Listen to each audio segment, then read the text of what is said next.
Merci pour ce panorama qui va nous permettre d'aller droit au but maintenant dans cette nouvelle table ronde, cette nouvelle session. On va parler d'accélération, d'adaptation, on va voir à quel point chaque fraction de changement est importante dans l'adaptation, qu'elle n'ira pas sans quelques sacrifices, bien sûr, mais que c'est ça qui nous permettra vraiment d'atteindre les objectifs de développement durable. Et alors, pour explorer ce sujet très dense, peu de temps, je demande à me rejoindre sur scène Christophe Buffet, responsable du programme Adaptation à l'AFD, Sarah Feuillette, responsable du service planification, évaluation et prospective de l'agence de l'eau Seine-Normandie, Anne-Sophie Grave, présidente de CDC Habitat, et David Moncoulon, directeur du département R&D modélisation au CCR, et Sandra Lavorel sera à distance car le petit virus est passé par chez elle. Sandra Lavorel, normalement, devrait peut-être apparaître à l'écran pour qu'on vérifie bien qu'elle est avec nous. Et elle est directrice de recherche au CNRS et docteur en écologie. Si elle n'est pas parmi nous au début, elle nous rejoindra sans doute plus tard. Ou pas, on s'adapte, pas de problème. Christophe Buffet, je vais démarrer avec vous. En préparant cet échange, Christophe, vous avez insisté sur l'idée d'un travail de réconciliation à mener. J'ai bien noté ces mots, réconciliation à mener. Est-ce que vous pouvez nous en dire quelques mots ? Merci pour votre invitation. Effectivement, réconciliation, et je pense que c'était tout à fait présent dans la présentation de Wolfgang Kramer à l'instant. On l'a peut-être insuffisamment souligné, le 6e rapport du GIEC, du groupe 2, a une forme de tournant social. Il y a déjà une bien meilleure intégration des écosystèmes qui est un tournant important qu'on a bien souligné.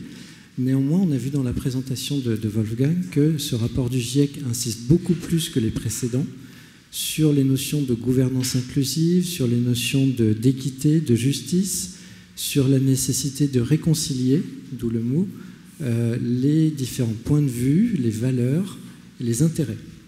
C'est ce qu'on voit tous les jours dans les dilemmes, dans les tensions que peuvent produire l'adaptation. Donc il y a une forme de réconciliation à produire de ce niveau-là dans cette gouvernance inclusive qui permettrait, au travers d'analyses participatives de vulnérabilité ou d'instances citoyennes, de mieux inclure cette diversité de points de vue et d'intérêts. On a aussi, c'était peut-être moins présent là, mais on a aussi l'insistance dans le rapport du GIEC sur la nécessité de réconcilier les types de savoirs. Il y a les savoirs scientifiques qui sont extrêmement importants, les savoirs pratiques aussi sont importants, ainsi que les savoirs traditionnels, les savoirs locaux, et c'est quelque chose qui était particulièrement présent dans ce rapport du GIEC également. Deux autres réconciliations aussi, en termes de temporalité, mais ça c'est plus classique. Il est toujours difficile de prendre des décisions maintenant par rapport à des risques futurs. Et on n'a peut-être pas suffisamment souligné aussi la réconciliation entre les différentes échelles. On a les yeux rivés sur les COP, à raison, parce que c'est des instances qui restent importantes et qui sont difficiles à dépasser.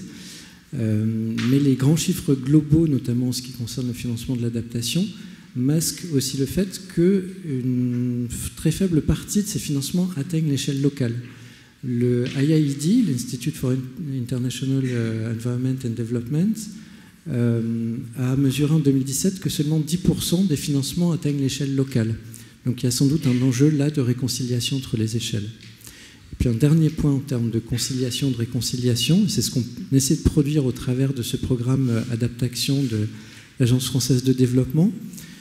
C'est presque plus qu'une conciliation, c'est une traduction, une chaîne de traduction entre les sciences du climat jusqu'au projet, jusqu'aux investissements et en passant par les politiques publiques. C'est pour ça qu'on a organisé ce programme Adaptation au travers du triptyque comprendre, planifier, investir, et avec deux composantes transversales, l'une sur le genre et l'inclusion sociale et l'autre sur le knowledge management, la gestion des savoirs, pour permettre une meilleure circulation de ces différents savoirs pratiques ou expérientiels ou scientifiques au travers de nos pays partenaires et potentiellement aussi avec une visée sud-nord, puisqu'on s'aperçoit de plus en plus qu'il y a un certain nombre de choses qu'on produit en termes d'adaptation avec nos pays partenaires qui pourraient éclairer les enjeux d'adaptation en Europe et en France. Dans notre échange, il y avait une notion qui m'avait interpellé, c'est cette notion. C'est vrai qu'on est toujours habitué à voir notre prisme à nous, à travers notre regard, la prise en compte des enjeux culturels de l'hémisphère sud. Mais finalement, c'est peut-être un petit peu... c'est une réciproque, quoi. Comment faites-vous localement pour les accompagner dans cette perception des différents enjeux qui comprennent les enjeux de l'hémisphère nord, mais qu'on comprenne mieux les enjeux de l'hémisphère sud aussi? Les méthodologies vont être relativement similaires ici et là-bas. L'analyse participative de vulnérabilité est un instrument extrêmement important pour peu que les paroles soient équitablement distribuées et qu'on soit en mesure de faire effectivement surgir les savoirs et les intérêts des différentes parties prenantes. Il y a un instrument aussi extrêmement intéressant, peut-être un peu plus compliqué, un peu plus long à expliquer. Je ne sais pas si vous voulez me lancer là-dessus tout de suite ou si on attendra un petit peu. Ça dépend, on peut se le garder pour tout à l'heure si vous voulez. On va la garder peut-être pour tout à l'heure, pour envisager le long terme, puisque la difficulté, c'est parfois de créer des outils ou des moments de prospective territoriale, et je pense qu'effectivement, là, il y a des instruments qui sont extrêmement intéressants à développer. Avec la navigation dans l'incertitude aussi. Tout à fait, sur la gestion de l'incertitude. Je le note et on en parle tout à l'heure. Sarah Feuillette, vous êtes donc responsable du service planification, évaluation et prospective de l'agence de l'eau Seine-Normandie. C'est bien ça, Sarah. Wolfgang en a parlé. Où est-ce qu'on en est de l'adaptation concernant la gestion de l'eau? Alors, l'eau est quand même assez centrale dans le changement climatique. L'augmentation de la température atmosphérique, ça accélère le cycle de l'eau, ça provoque des tas de phénomènes extrêmes, des sécheresses, des inondations, etc. On en a largement parlé. Du coup, les bassins français se sont dotés de plans ou stratégies d'adaptation dans les années 2015, on va dire. Pour ce qui concerne Seine-Normandie, on s'est doté donc d'une stratégie d'adaptation en 2016 qui a été élaborée de manière participative et avec un super comité d'experts présidé par Jean Jouzel en personne. Qui nous a beaucoup aidé à hiérarchiser les réponses stratégiques et à mettre en avant des principes directeurs. Et on est très heureux parce qu'on s'aperçoit que le 6e rapport du GIEC vient confirmer la pertinence de ces principes directeurs. Et ces principes directeurs, c'est d'avoir des réponses les plus multifonctionnelles possibles, et notamment qui aillent dans le sens de l'atténuation, parce qu'on a bien retenu que l'atténuation, c'est la première marche de l'adaptation. Enfin, comme l'a dit Wolfgang aussi, si on n'arrive pas à changer de trajectoire en termes d'atténuation, ça sera de plus en plus difficile de s'adapter.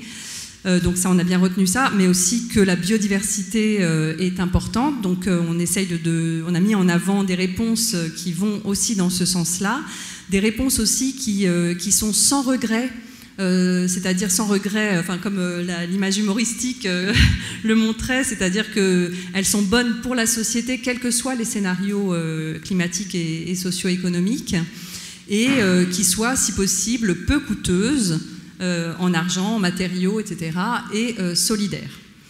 Alors là, ce qui se passe, ce document n'est pas contraignant sur le plan juridique, c'est un engagement moral, c'est un document qui se veut entraînant pour les acteurs de l'eau du comité de bassin. Ce qu'on constate, et c'est bien ce que montre aussi le 6e rapport du GIEC dans son volet adaptation, c'est que malheureusement pour l'instant, l'adaptation sur le terrain, ça balbutie, c'est que le début et ça ne va pas assez vite. Il faut aller beaucoup plus vite. On a bien entendu le message du 6e rapport du GIEC. Et donc là, du coup, on travaille à une actualisation de cette stratégie, et tous les bassins français le font également.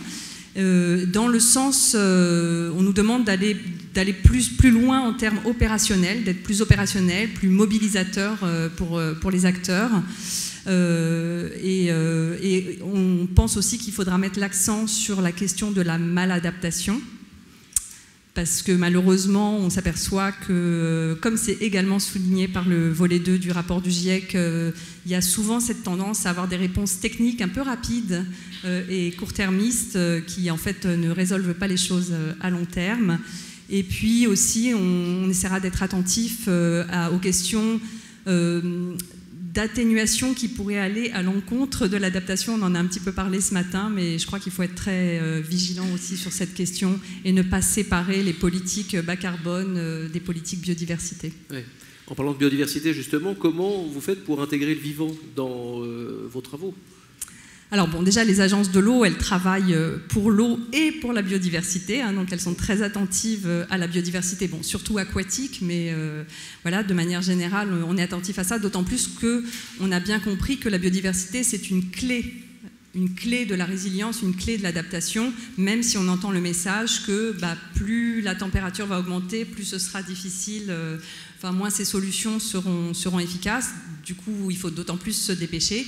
Et donc, alors, typiquement, voilà, on va essayer pour lutter contre des phénomènes d'érosion liés aux pluies fortes, de plutôt privilégier la mise en place de haies pour voilà, limiter l'érosion et favoriser l'infiltration. On va favoriser l'agroécologie, notamment l'agroforesterie, également l'agriculture biologique, hein, qui sont des agricultures plus résilientes, de favoriser des villes vertes, végétalisées, pour à la fois permettre l'infiltration de la pluie où elle tombe autant que possible, et puis lutter contre les îlots de chaleur urbains, et favoriser la biodiversité. Voilà, s'appuyer sur la nature autant que possible. D'accord. On y reviendra, on prolonge le tour, et puis on conversera ensuite. Anne-Sophie Grave. Anne-Sophie Grave, vous êtes, je le rappelle, présidente de CDC Habitat. 150 000 logements et 20 000 nouveaux logements par an. C'est ça pour les deux grandes... Alors, c'est plutôt 530 000 logements en métropole et en outre-mer. Voilà. Et puis une production de l'ordre de 20 000 logements par an. Voilà, donc nous, nos enjeux, effectivement, ils sont à la fois sur la production de nouvelles de logements et puis sur la gestion du parc existant. Donc, effectivement, et notre objectif, c'est de nous inscrire dans la stratégie nationale bas carbone. Donc, comment le fait-on? Donc, sur la production nouvelle de logements, en fait, ce matin, on a beaucoup parlé de sobriété. Donc, il est certain que pour nous, la question de la sobriété foncière et avec les objectifs de non-artificialisation des sols est un enjeu majeur. Puis, il faut à la fois répondre aux besoins nouveaux de production de logements, voilà, tout en artificialisant moins les sols. Donc nous avons en 2021 en fait pris un tournant assez important dans nos modes de production, puisqu'on s'est dit voilà, une partie de notre production de logements demain va se faire majoritairement par du recyclage de bâtiments, des reconversions de friches. Alors c'est des projets plus longs qui nécessitent de la transformation, qui nécessitent du portage foncier, mais on s'est dit que voilà, c'était incontournable, je dirais, dans la production de demain, et donc on a pris ce tournant, voilà, de manière très, très déterminée. Après, sur la construction en elle-même, aujourd'hui, je pense qu'on a quand même fait dans le secteur pas mal de progrès, puisqu'on parle de plus en plus de conception bioclimatique des bâtiments, c'est-à-dire comment on tire parti des éléments naturels hein, pour avoir des ventilations naturelles, éviter les climatisations, comment on positionne les bâtiments pour optimiser effectivement je dirais le non-ensoleillement d'une certaine façon pour retraiter le confort d'été. On utilise de plus en plus de matériaux biosourcés, donc voilà, donc par ailleurs, la réglementation est venue aussi nous rattraper sur ces sujets-là, puisque aujourd'hui, tout permis déposé depuis le début de l'année est en réglementation environnementale 2020, ce qui veut dire que voilà, pour nos bâtiments, nous devons procéder à des analyses du cycle de vie du bâtiment, donc voilà, de sa construction, mais jusqu'à son éventuelle déconstruction, parce qu'on ne parle plus de démolition, mais de déconstruction et de recyclage des matériaux. Donc voilà brièvement ce que je peux dire sur la construction, peut-être en prenant aussi je dirais des exemples, puisque nous par exemple on est en train de monter une opération intéressante dans une ville qui est près de Lille, où on va reconvertir une briqueterie, mais vraiment dans un cœur de ville, et on va pouvoir produire 600 logements, voilà, d'un quartier équilibré avec, oui, ce que j'ai pas dit, ce qu'on faisait en fait comme typologie de logement. En fait, nous on va de l'hébergement d'urgence au logement locatif social, au logement intermédiaire et jusqu'à l'accession sociale à la propriété. Donc on est vraiment sur toute la chaîne du logement, et voilà, notre credo c'est un peu de concevoir des quartiers de villes équilibrés en termes de population sobre et durable et accessible à tous. Alors ensuite on a un gros enjeu en fait sur le parc existant, puisque donc sur le parc existant, le 530 000 logements, métropole et outre-mer, Donc là, nous avions engagé depuis plus de 10 ans, en fait, on a parlé ce matin non pas de sobriété, mais d'efficacité énergétique. Et donc, nous avions engagé depuis de longues années nos réhabilitations thermiques, ce qui fait qu'aujourd'hui, en une douzaine d'années, on a quand même réduit de l'ordre de 40% la consommation énergétique de nos bâtiments. Aujourd'hui, la moyenne de notre parc est en étiquette C. Alors, on peut toujours faire mieux, mais je dirais, par rapport notamment au parc privé, c'est plutôt très, très vertueux, 137 kWh d'énergie primaire par mètre carré par an en termes de consommation énergétique. Voilà, mais évidemment, on va continuer. Et aujourd'hui, donc, on n'a plus que 1% de notre parc en étiquette F et G, donc on va les traiter rapidement, puis traiter les E. Donc, en fait, nous, notre sujet, il n'est plus tellement là. Et c'est vraiment, effectivement, ce qui a été notre guideline ces dernières années, c'était cette consommation énergétique et les étiquettes énergétiques. Notre sujet, effectivement, maintenant, il est beaucoup plus de suivre ce qu'on faisait insuffisamment, effectivement, les émissions de gaz à effet de serre, donc le CO2. Donc c'est vraiment, c'est donner maintenant cet indicateur pour s'inscrire dans la trajectoire 1,5 degré et de voir comment on va donc accélérer notre plan stratégique énergétique et, je dirais, d'attaquer d'une certaine façon plutôt maintenant nos modes d'énergie et nos modes de chauffage, parce qu'on a un parc qui est chauffé majoritairement au gaz, 60% chauffé au gaz, 20% c'est des réseaux de chaleur urbains plutôt vertueux, 17% l'électricité, et vous voyez très peu d'énergie renouvelable. Donc, même si on en a via les réseaux de chaleur, donc voilà, on a un gros enjeu en fait d'aller plus vers les énergies renouvelables.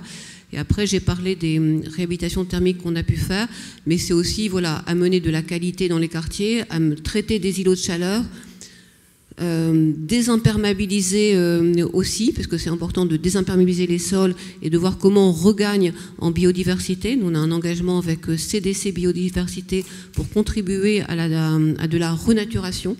Donc voilà, je dirais quelques exemples de ce que l'on peut faire. Et enfin, un dernier point. Alors, nous, on appelait ça notre plan d'adaptation au changement climatique, mais ayant écouté depuis ce matin les interventions, donc avec beaucoup de modestie, je pense que ce n'est pas du tout un plan d'adaptation, finalement, au changement climatique, c'est l'adaptation de nos bâtiments. Parce que donc, on a pris effectivement l'exposition de nos bâtiments, donc les plus exposés, on a pris les deux scénarios du GIEC, donc le RCP 4,5, je ne suis pas du tout un spécialiste, RCP 8,5, et en regardant donc ce qui a été dit aussi ce matin, c'est effectivement cette question d'exposition et quelle était la vulnérabilité de nos bâtiments dans les zones les plus exposées aux risques climatiques. Donc ça faisait à peu près 10% de notre patrimoine. Et la vulnérabilité, eh bien, on l'a évaluée en fonction des fondations, de la structure du bâtiment, du clos et du couvert. Et donc là, maintenant, à partir de cette année, enfin à partir de 2023, chaque fois qu'on fera une réhabilitation sur un patrimoine, on intégrera en fait comment on va rendre nos bâtiments plus résilients quand on a des événements climatiques majeurs, inondations, tempêtes, grosses sécheresses, et donc on va mettre chaque fois un budget complémentaire, en fait pour que, alors ça va plaire probablement à mon voisin, pour que nos bâtiments effectivement soient plus résilients dans ces phénomènes majeurs. Et on a beaucoup à apprendre aussi de l'outre-mer, puisque on est présent effectivement dans les territoires ultramarins, et eux sont confrontés, je dirais, depuis de plus longues années à ces événements climatiques majeurs.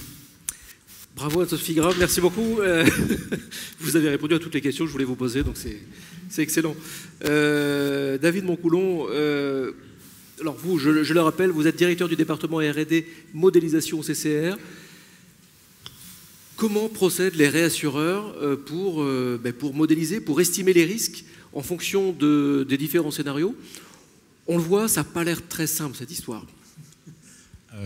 D'abord, le CCR, je ne sais pas si tout le monde connaît la CCR, donc on est un réassureur public, donc détenu par l'État, et on exerce notamment en France dans le domaine du régime d'indemnisation des catastrophes naturelles depuis qui a une quarantaine d'années, qui fête ses 40 ans d'ailleurs, qui a fêté ses 40 ans en juillet. Donc ce régime a permis d'indemniser à peu près 40 milliards d'euros de dommages consécutifs aux événements catastrophiques, climatiques ou autres. Et donc, on a, depuis quelques années, notamment sur le péril sécheresse, on a une augmentation significative des dommages. On est passé d'à peu près 300 millions d'euros de dommages annuels par le retrait-gonflement des argiles à, depuis 2016, en moyenne chaque année, 1 milliard d'euros de dommages. Donc c'est assez récent. Et l'année 2022 dépasse même largement ces montants, avec des dommages estimés aujourd'hui à plus de 2,4 milliards d'euros. Donc là, on est vraiment dans des scénarios qui étaient déjà considérés comme extrêmes quand on faisait de la modélisation il y a quelques années. L'année 2022 en sécheresse était un des scénarios les plus extrêmes, mais la succession d'années qu'on a depuis 2016 avec ce type d'événement fait qu'on est au-delà, c'est-à-dire que par rapport aux événements extrêmes, ils ne se produisent plus de manière unique et solitaire, mais par groupe d'années successives. Alors, donc ça veut dire que ça va au-delà des prévisions les plus risquées, extrêmes que vous imaginiez? Qu'on imaginait, nous, en tant que CCR, sur nos données historiques enregistrées, enfin, sur des méthodes de modélisation classiques basées sur l'historique. Et c'est pour ça que depuis quelques années, on se tourne vers des études qui s'appuient sur des modélisations plus climatiques, donc notamment avec Météo France, qui est notre principal partenaire sur le sujet. Et donc on s'appuie sur leur expertise pour faire des projections de dommages assurés dans des horizons futurs, donc notamment 2050, dont on s'intéresse à 2050 parce qu'on parle de dommages. Et c'est difficile de projeter les dommages dans des scénarios type 2100 parce qu'on ne sait pas les valeurs économiques des biens, le développement socio-économique, enfin c'est difficile de faire des projections. Donc on s'est limité à 2050 et on a travaillé avec Météo France pour avoir une modélisation de l'impact du changement climatique et de scénarios extrêmes sur les dommages assurés en 2050. Et donc ces études sont mises en place à la fois pour notre activité, j'ai envie de dire un peu à court terme de réassureur, mais elles sont utilisées aussi par les pouvoirs publics pour une vision à plus long terme sur la solvabilité du régime d'indemnisation. Oui, c'est ça, c'est un travail évidemment pour les assureurs, mais c'est un travail aussi pour les collectivités pour essayer de voir venir. C'est ça, donc on développe depuis quelques années à la CCR, hein, ça reste assez récent, une activité qui se renforce de collaboration avec les pouvoirs publics dans le domaine de la prévention, avec notamment l'exploitation de ces résultats de modélisation et de projection pour essayer de calculer un peu une analyse coût-bénéfice à grande échelle de mesures de prévention qui peuvent être soit de la prévention individuelle, soit de l'adaptation des régimes d'indemnisation et d'évaluer leurs conséquences. Donc là, on est vraiment dans l'adaptation sur les dommages et sur la pérennité d'un système d'assurance et d'indemnisation à horizon futur. Est-ce que vous arrivez à vraiment prendre en compte tous les impacts en cascade? Je pense à un échange avec Gonéry Le Casanet qui me parlait des inondations en Inde en 2011, qui avaient impacté toute la filière automobile. Ça, comment le prévoir? Comment arriver à... C'est une très bonne question. Alors, on n'est pas du tout aujourd'hui dans des... Enfin, c'est des domaines très complexes. Donc, ne serait-ce que l'analyse de la vulnérabilité avant même que les événements se produisent, ne serait-ce que sur la France, sur le territoire français seul, sans réfléchir à l'échelle mondiale, c'est déjà complexe. Donc, on met évidemment, on défriche ces sujets parce qu'ils nous intéressent au premier lieu, mais enfin, on n'est pas du tout aujourd'hui dans ces domaines d'expertise-là. Mais par contre, on s'intéresse à tout ce qui va être perte d'exploitation causée par des carences, par exemple des coupures électriques ou ce genre de choses, et les conséquences que ça peut avoir sur les dommages économiques. Donc ça, c'est les travaux qu'on mène. Donc par exemple, je les cite parce qu'ils sont dans la salle. Donc on travaille avec RTE, notamment le réseau de transport électrique, pour évaluer justement la fragilité, enfin la vulnérabilité du réseau aux événements extrêmes. Est-ce que Sandra Lavorel est avec nous ou ne pourra-t-elle pas nous rejoindre? Oui, je ne sais pas si vous m'entendez. Oui, Sandra, bonjour. Bon, on espère que vous n'avez pas trop de symptômes. En tout cas, merci beaucoup de vous être tenue disponible aujourd'hui en visio. Sandra Lavorel, je le rappelle, vous êtes directrice de recherche au CNRS, docteur en écologie. Si je n'avais qu'une question pour vous, Sandra, ce serait quelles transformations sont nécessaires pour limiter les dégâts sur la biodiversité? Là, on revient vraiment sur la biodiversité, sur le vivant. Et moi, ce dont je vais vous parler, c'est en fait du fait que biodiversité, climat et société, en fait, sont intimement liés. Donc, en fait, je n'aime pas parler de solutions pour éviter les dégâts sur la biodiversité, parce que je pense qu'il faut éviter à la fois les dégâts sur le climat et la société, sinon on n'arrivera pas à éviter les dégâts sur la biodiversité. Donc en fait, prenant acte, comme nous l'avons entendu aujourd'hui, du fait qu'il y a déjà des amplitudes de changement climatique qui sont en place et qui vont continuer avec une certaine inertie, qu'on observe déjà des pertes d'espèces, mais surtout des transformations d'écosystèmes, qu'est-ce qu'on peut faire? Ce dont Wolfgang a déjà un petit peu parlé, dont on a entendu parler aujourd'hui, c'est ce qui s'appelle parfois les solutions fondées sur la nature.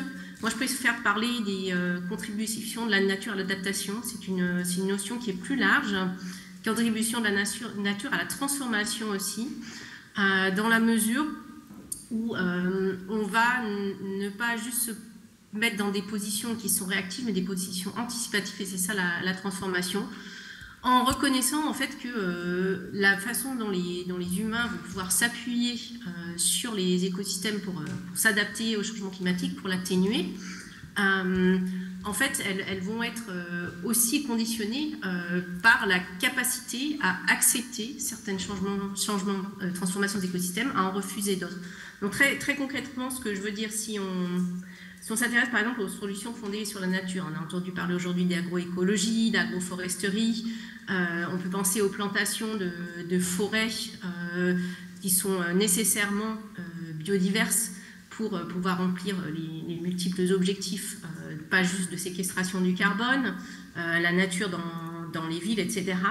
En fait, un point commun qui est absolument crucial et nécessaire justement pour éviter les dégâts sur la biodiversité, la société et le climat, c'est qu'elle soit multifonctionnelle, à savoir qu'on a des multiples bénéfices, des synergies, des co-bénéfices, et surtout, toujours veiller à ce qu'une solution qui est mise en place n'ait pas d'interaction négative avec d'autres objectifs, donc des effets délétères. Donc on parle beaucoup des solutions pour le climat qui sont délétères pour la biodiversité. Je parlais de plantation.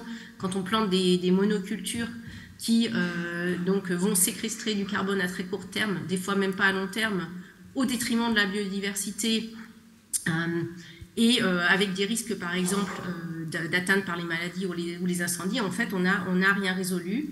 A contrario, quand on va avoir par exemple des systèmes de production agricole qui sont vraiment basés sur le fonctionnement d'une biodiversité riche qui est hébergée par les différents éléments du paysage, là on est vraiment dans des solutions qui remplissent les conditions qu'on veut.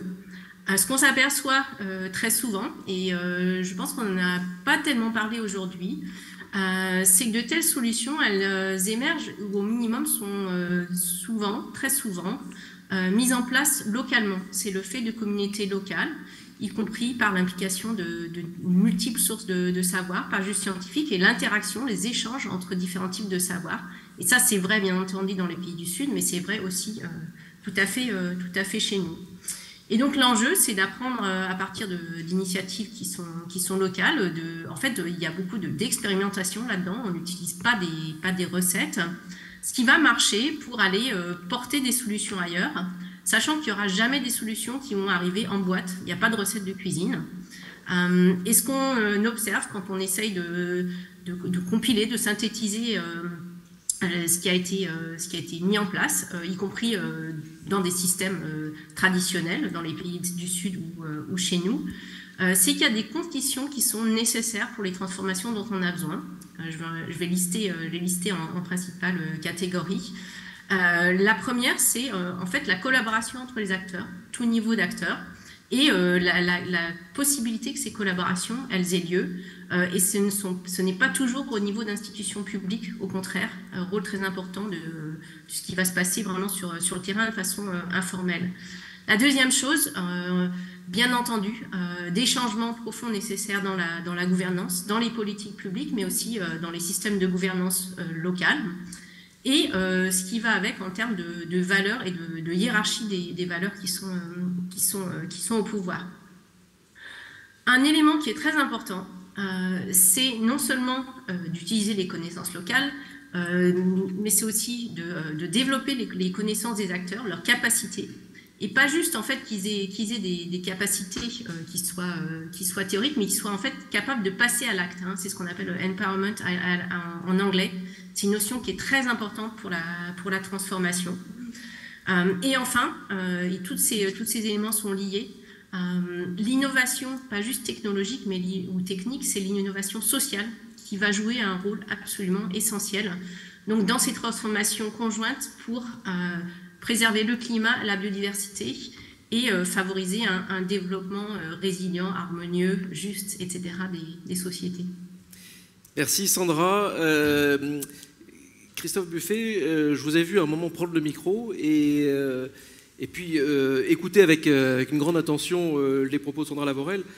Moi, je retiens qu'il faut créer des espaces de collaboration, il faut de l'innovation sociale, il faut de l'écoute des territoires. Et je reviens à ce que vous disiez tout à l'heure, et je vous avais promis, que je l'avais noté, prospective territoriale. Est-ce que c'est ça que ça veut dire ou... Tout à fait, c'est effectivement ce type de prospective territoriale qui s'avère essentiel. Et on peut disposer d'un outil extrêmement intéressant au travers de l'outil DAPP, Dynamic Adaptive Policy Pathways, qui a été créé en Hollande par Deltares, qui a une déclinaison française par l'ADEME qui s'appelle TACT, mais je vais plutôt décrire ici rapidement l'outil hollandais. Au travers de systèmes participatifs, notamment avec un mélange d'experts, de pouvoirs publics, de décideurs, vous déterminez une liste de pistes d'adaptation potentielles que vous mettez en ordonnée, et en abscisse, vous mettez le temps, avec différents horizons de temps. Et vous essayez de déterminer pour chacune des pistes d'adaptation quelle va être sa validité, sa robustesse à différents horizons de temps. Et pour certaines d'entre elles, vous allez identifier, ou en tout cas le collectif va identifier des limites temporelles. Pour une digue, par exemple, au-delà d'une certaine durée, au-delà d'un certain seuil d'impact, la digue va s'avérer inefficace. Et du coup, cet outil-là vous permet ensuite d'envisager des trajectoires, dans le sens où vous allez identifier les coûts de chacune de ces pistes d'adaptation, mais aussi comment vous passez de l'une à l'autre, lorsque c'est possible. Et donc cela dresse un chemin, et donc la représentation graphique classique de cet outil Dynamic Adaptive Policy Pathways, c'est une sorte de série de lignes de métro qui permet de déterminer en fait une ou plusieurs pistes d'adaptation qui vont être encore une fois décidées par les acteurs eux-mêmes. Je pense que c'est important aussi de revenir sur cette notion. Il reste parfois l'idée que exposer aux décideurs les impacts avec des chiffres, avec des projections, va se traduire nécessairement en décisions éclairées par la science. On s'aperçoit que c'est plus compliqué que ça. Et du coup, c'est aussi le cas pour nous avec nos pays partenaires. Donc on s'attache à procéder à cette traduction, pour reprendre les concepts de notamment Bruno Latour, de traduire en fait, d'aider les acteurs locaux à traduire ces données scientifiques en décisions et puis en projets. Donc il s'agit bien de traduction, et cet outil permet donc Dynamic Adaptive Policy Pathways et un exercice social entre acteurs pour déterminer des pistes de solutions au niveau d'un territoire. Merci Christophe. Je vous rappelle que vous pouvez poser des questions. Il y en a beaucoup. Alors, il y en a plusieurs qui se rejoignent et qui vous concernent, Sarah Feuillette. C'est quoi, par exemple, la maladaptation, ou est-ce possible d'avoir des exemples de maladaptation sur la gestion de l'eau ? Il y en a un certain nombre, oui. Alors, il y en a un qui est cité dans le rapport du GIEC qui est assez typique. Ce sont les digues de protection. Qui peuvent à un moment donné quand même être nécessaires, hein. Il ne s'agit pas de tout jeter, mais typiquement, par exemple, à l'agence de l'eau et avec le comité de bassin, sur le bassin Seine-Normandie, on s'attache plutôt à développer ce qu'on appelle des zones d'expansion de crues, ce qui permet en plus de restaurer l'hydromorphologie des cours d'eau, et donc de reconnecter les lits mineurs avec les lits majeurs et de permettre aux rivières de déborder, ce qui a des tas de bénéfices pour la biodiversité. Voilà, donc typiquement les digues seront plutôt une solution à court terme qui vont laisser penser qu'on est confortable et qu'il n'y a pas trop de problèmes. Et le passé malheureusement a montré que des fois les digues ça pouvait ne pas suffire. Voilà, mais c'est un exemple. Il y a un autre exemple qui peut être une solution une maladaptation, c'est les retenues d'eau pour l'irrigation, parce que disons que d'une part, des fois, typiquement sur le bassin Seine-Normandie, qui est un bassin sédimentaire, on a d'énormes réservoirs ultra capacitifs souterrains non soumis à l'évaporation. Donc déjà, plutôt que de construire des retenues de surface qui seraient soumises à l'évaporation et ce faisant d'imperméabiliser du sol et de condamner du sol agricole, peut-être on ferait mieux quand même d'utiliser les réservoirs souterrains. D'autre part, ces retenues, elles vont permettre de continuer comme avant en fait. Du coup, elles ne vont pas aider les agriculteurs à se mettre dans une trajectoire de sobriété et de rechercher les cultures qui consomment le moins, la diversité, l'agroécologie, etc. Ça ne va pas du tout les encourager à ça. Et le jour où ces retenues ne pourront pas être remplies, et on ne doute pas que ça pourra arriver si on regarde certaines projections, eh bien, ces agriculteurs seront pris au piège. Donc, ce sera de l'argent public qui aura conduit à cette situation. Donc, c'est très dangereux. Voilà une deuxième solution. Enfin, maladaptation, pardon. De maladaptation, merci Sarah. J'ai une question pour vous, David. Une question d'un internaute. Quelles réflexions ou actions sont menées sur la communication et la prévention auprès des bénéficiaires quant à l'augmentation croissante des risques et aux difficultés à en assurer les dommages? C'est une très bonne question. Donc déjà la première chose, c'est d'arriver à ça fait partie un peu de notre travail de ces dernières années, c'est d'arriver à traduire les messages, là encore je parle de traduction, d'arriver à traduire les messages du GIEC en dommages économiques. Parce que si on s'adresse à des décideurs politiques ou à des assureurs ou même à des gestionnaires de collectivités ou d'établissements publics, c'est toujours intéressant de discuter sur des conséquences économiques des événements parce que ça permet de faire des analyses coûts-bénéfices par rapport aux mesures de prévention. Et donc ça, c'est des travaux qu'on essaye de mener de plus en plus. Alors, d'une part avec l'État, mais d'autre part en multipliant le nombre de collaborations qu'on peut avoir avec des collectivités locales et des gestionnaires de bassins. Et c'est comme ça que nous, on va travailler avec le public. On n'est pas, en tant que réassureur, on n'est pas, c'est vrai, comme les assureurs, directement au contact des sinistrés, par exemple, mais on va travailler avec les collectivités. Et l'idée, c'est de promouvoir justement ces analyses coûts-bénéfices qui intègrent les conséquences du changement climatique pour mesurer l'efficacité de la prévention en intégrant l'évolution des dommages à différents horizons. Là, on travaille sur 2050. Et un point qu'on fait ressortir, c'est le poids de la vulnérabilité dans l'augmentation des dommages. Donc il y a l'aspect aléa dont on peut mesurer l'importance quand on fait des simulations avec toutes les incertitudes qui vont avec. Mais un point pour nous important, c'est qu'un tiers de l'augmentation qu'on modélise vient de la vulnérabilité, c'est-à-dire de construction ou d'aménagement ou d'augmentation de population. On a parlé tout à l'heure du fait que la population va fortement augmenter dans les zones urbaines. Et du coup, on crée des pôles d'exposition aux risques majeurs sur lesquels on peut avoir une influence. Alors, bien sûr, on peut avoir aussi une influence sur le climat. Enfin, c'est un sujet, évidemment, c'est le sujet d'aujourd'hui, mais on peut aussi avoir un impact, peut-être à plus court terme, sur la vulnérabilité et d'arriver à limiter la hausse des dommages aussi par ce biais. Donc ça, c'est un message qu'on essaye de faire passer. Merci.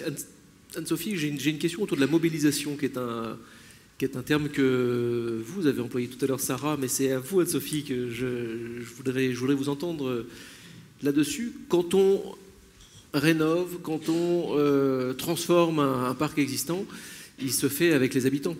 Et comment vous faites pour embarquer tout le monde d'abord ? Oui, alors effectivement, c'est très important. Puis je rebondirai aussi sur l'innovation sociale qui a été évoquée. C'est sûr qu'on le fait, je dirais, avec et pour les habitants.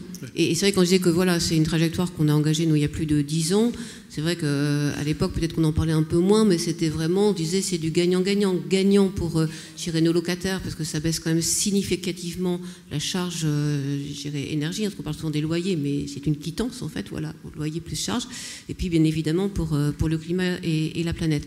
Donc ça se fait effectivement en concertation, en association, en explication.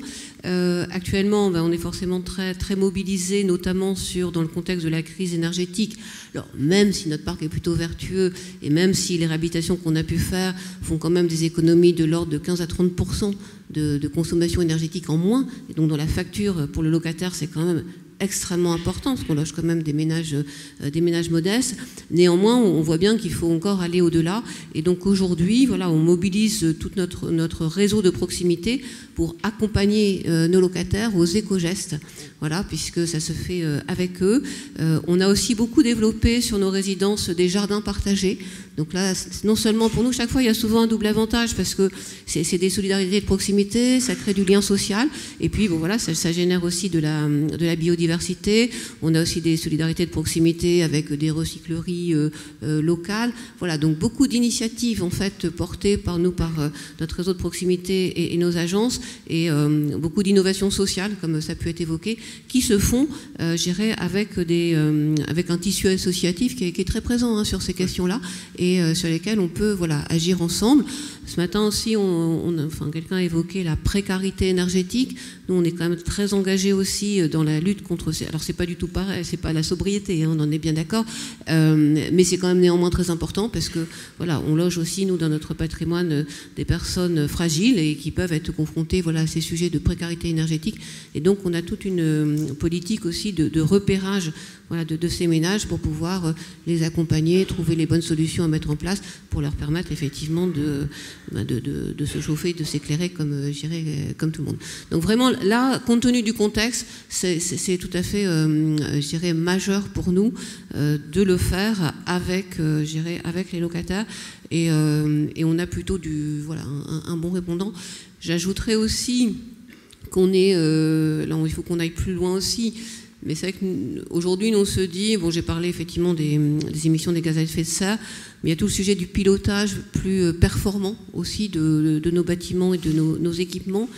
Mais là aussi, on peut mettre, des équipements dans nos logements, mais si on n'accompagne pas le locataire pour savoir comment l'utiliser, comment s'en servir, en réalité, ça ne servira à rien. Oui, c'est toujours pareil, il faut expliquer. Donc il y a beaucoup d'accompagnement à faire, et c'est ce qui fait, nous, aussi, c'est nos corps de métier, notre mission sociale. Merci Anne-Sophie. Sarah, du coup, vous l'avez dit, vous avez parlé de mobilisation. Est-ce que ça veut dire que les plans ne sont pas assez mobilisateurs, ou est-ce que ça veut dire qu'il faut toujours prendre son bâton de pèlerin pour embarquer le plus possible de monde à bord? Qu'est-ce que vous vouliez dire en disant ça? Déjà, ça partait d'un constat, c'est que visiblement, sur le terrain, les réponses adaptatives ne sont pas encore au rendez-vous. On n'a pas encore des territoires qui sont résilients. Il y a encore, que ce soit au niveau des travaux sur les rivières, comme je le disais, pour mettre en place reconnecter les lits mineurs aux lits majeurs, etc. Il y a beaucoup de choses à faire. Il y a beaucoup de zones d'expansion des crues à développer. Dans les villes, alors on sent quand même qu'au niveau des villes, ça commence à s'embarquer. La question des villes éponges ou des villes vertes, des villes végétalisées. Il y a une prise de conscience, mais quand même, on est quand même encore dans une situation où chaque ville a toujours envie de s'étendre. Et l'extension urbaine, c'est de l'imperméabilisation. Et l'imperméabilisation, c'est de la non-infiltration. Donc ça, c'est vraiment très problématique.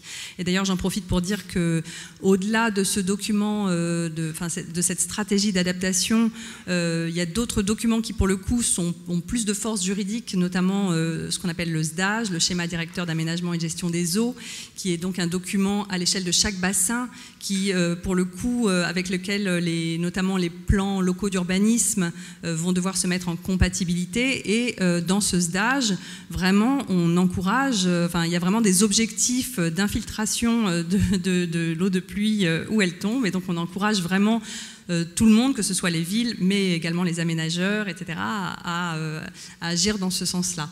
Voilà, au niveau de l'agriculture, on est encore très très loin du compte. Hein. Sur le bassin Seine-Normandie, c'est un bassin qui est très productif, c'est une agriculture industrielle.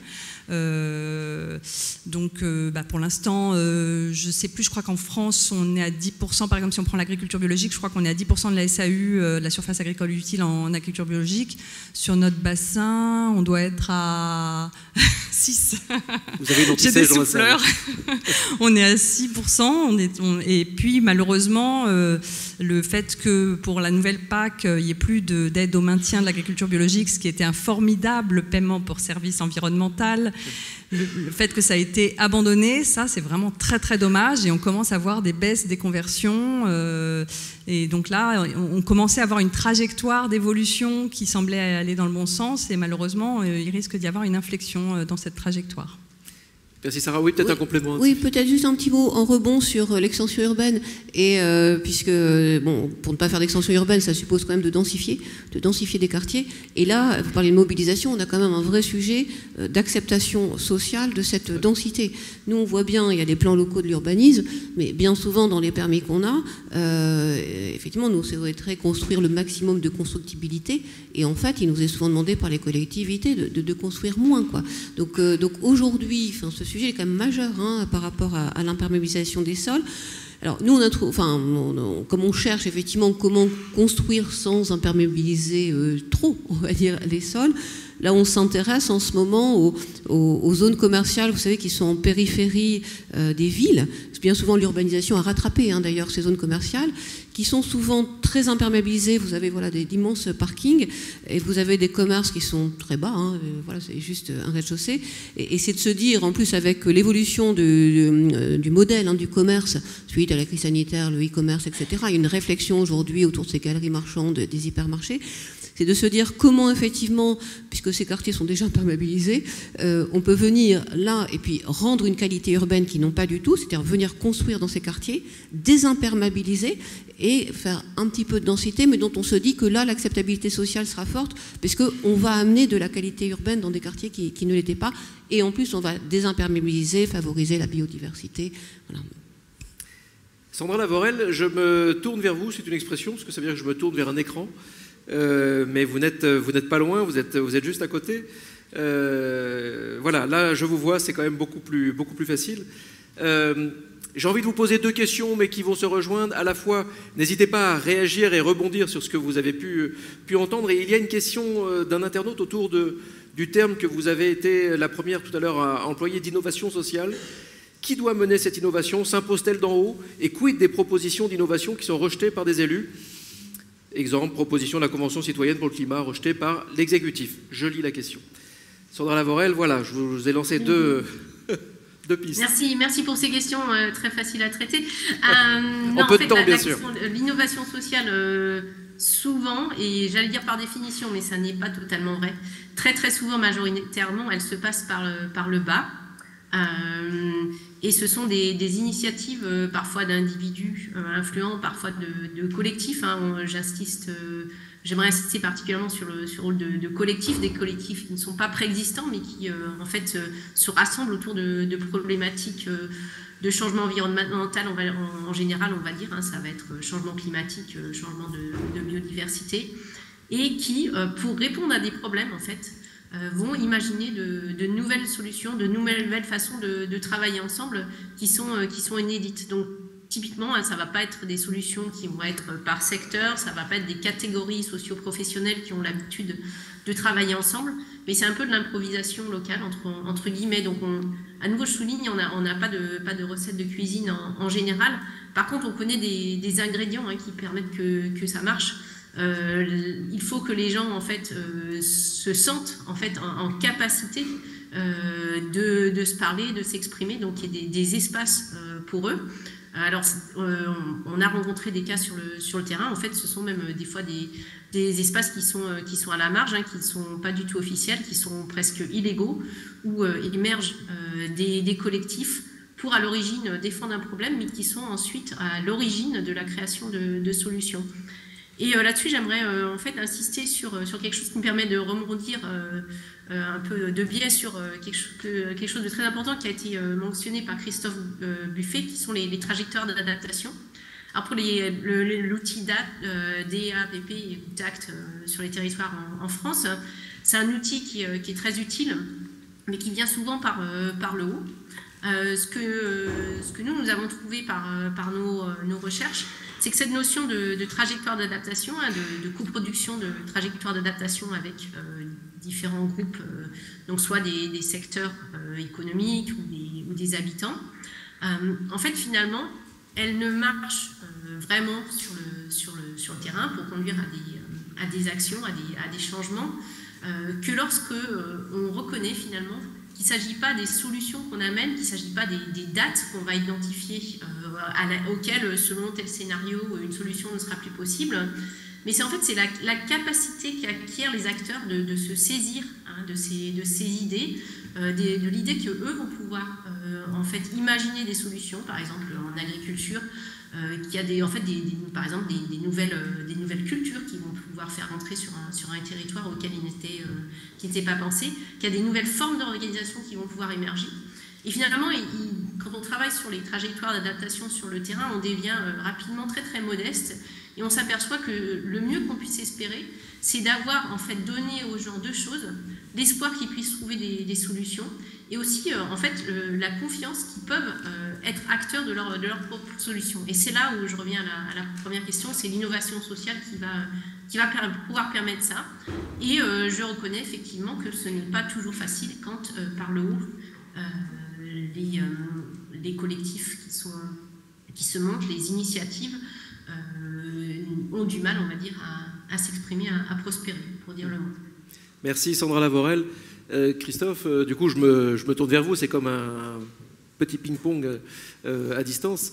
Vous avez envie de réagir aussi? Tout à fait. Et auparavant, je vais peut-être compléter aussi la partie sur la maladaptation. Il y a au moins 3 cas de maladaptation aussi qui peuvent venir à l'esprit, dont certains recoupent tout à fait ce que vous avez dit. Le premier, c'est le fait de potentiellement aggraver le problème. Typiquement, par rapport à des élévations de température, on a tendance à acheter de la climatisation.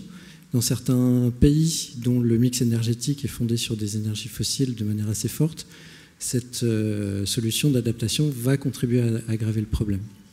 Ensuite, vous l'avez mentionné, il y a la maladaptation technique, avec les digues qui reviennent effectivement très régulièrement dans les travaux du GIEC comme facteur de lock-in, de dépendance au sentier, qui risque de procurer un sentiment faux de sécurité derrière laquelle on développe des activités économiques qui vont être encore plus dévastées à terme à cause de cette digue et de ce développement procuré par ce faux sentiment de sécurité. Et le troisième cas que vous avez mentionné, c'est de la maladaptation sociale. C'est l'arbitrage entre différents groupes sociaux qui font que certains groupes sociaux vont bénéficier d'une solution d'adaptation au détriment d'autres groupes. J'avais précédemment travaillé sur des cas au Bangladesh où vous avez aussi de manière assez criante ce type de cas, notamment au travers de l'élevage des crevettes, qui est un poste d'exportation extrêmement important. Et le fait de bénéficier, entre guillemets, de l'élévation du niveau de la mer, donc de la salinité des eaux et des terres croissantes, fait que le développement de crevettes le développement de l'élevage de crevettes au niveau industriel était à un moment identifié comme de l'adaptation. Or, en fait, c'était au détriment des petits riziculteurs qui se retrouvaient en partie à travailler sur les crevettes, mais le rapport était de 1 à 10 entre la main-d'œuvre employée dans les rizicultures et dans l'industrie des crevettes. Et surtout, les bénéficiaires ultimes étaient plutôt les grands propriétaires terriens qui pouvaient du coup bénéficier de ces activités économiques et en plus avec de l'eau salée qui s'infiltrait dans les terres environnantes, qui nuisait aux cultures de riz et qui donc incitait les petits riziculteurs à partir et à vendre leurs terres aux grands propriétaires terriens qui attendaient leur bassin. Donc ça, c'est la partie sociale. Du coup, j'en arrive à cette remarque-là, effectivement, pour souligner le fait que dans un certain nombre de cas d'adaptation, et je pense que c'est vraiment, les cas sont très proches, que ce soit ici ou là-bas, on a à faire face à une gestion de ressources qui sont en voie de raréfaction. et que cette gestion-là, elle passe nécessairement par des instances qui restent à inventer à certains endroits, qui vont passer par des contestations et puis de la réappropriation du dialogue pour pouvoir définir des pistes qui bénéficient au plus grand nombre. Donc cet outil, effectivement, ils peuvent être, que ce soit TACT ou DAPP, ils peuvent être parachutés, ou on peut considérer qu'on les met à disposition des communautés. C'est le cas en fait qu'on a produit au Sénégal. On a utilisé l'outil TACT de l'ADEME au Sénégal. Quand je dis on, c'est plus exactement le cabinet Rambol qui avait répondu à un appel d'offres qu'on avait passé. Et Rambol et Créocéan nous ont demandé un avenant au contrat pour pouvoir revenir sur le terrain, parce qu'ils avaient l'impression que les ateliers participatifs n'étaient pas allés suffisamment loin, qu'ils n'avaient pas recueilli suffisamment la parole des acteurs, que l'appropriation n'avait pas été faite. Et dans ces cas-là, ou en plus avec des acteurs dans lesquels on a parfaitement confiance, on a effectivement produit cet avenant-là pour aller un peu plus loin dans l'appropriation, pour avoir un peu plus de bottom-up. Et le cas ultime, puisqu'on va rester sur ces zones-là, je pense à la Casamance, c'est que cet outil TACT de l'ADEME a montré en pointillé une solution ultime d'adaptation qui correspond en fait au débat qu'on a eu récemment à la COP sur les pertes et les préjudices, avec la nécessité potentielle de relocaliser une partie des activités complètement, donc des activités de pêche. Cette relocalisation a été envisagée par les populations locales, et donc il restera à déterminer comment on peut produire collectivement en fait ces décisions et avec quels horizons de temps vraiment au pluriel, avec donc cette notion de trajectoire et différentes solutions d'adaptation qui vont s'échelonner donc en dialogue avec les pouvoirs publics et les parties prenantes locales. Merci Christophe Buffet. Avec votre exemple sur les crevettes, j'imagine, avec peine, mais j'imagine le travail colossal des calculs et des modélisations des impacts en cascade que vous faites au quotidien. C'est une transition. Incroyable. Alors on ne travaille pas directement sur les crevettes, effectivement, mais par contre on travaille sur les impacts agricoles, on en a parlé. Donc on va également, on a une réforme en cours en fait sur la gestion des risques en agriculture et on va travailler sur l'impact du changement climatique sur les dommages aux récoltes. Et donc pour ça on va travailler sur la modélisation un peu différente de celle qu'on fait dans le cadre du dommage aux biens. On va travailler sur le vivant avec les questions de temporalité dans les simulations et l'idée étant de mettre en place des systèmes de gestion des risques qui vont permettre de couvrir sur le long terme l'impact du changement climatique sur l'agriculture. Merci. On n'a plus le temps. On a encore beaucoup de questions, mais on ne peut pas malheureusement toutes les aborder. J'ai bien envie de vous promettre qu'on les enverra aux intervenants et qu'ils y répondront, mais ça c'est moi qui le dis. Après, moi je ne suis pas noté là-dessus. Donc voilà. Vous y répondrez ? Ils y répondront, donc on leur enverra les questions.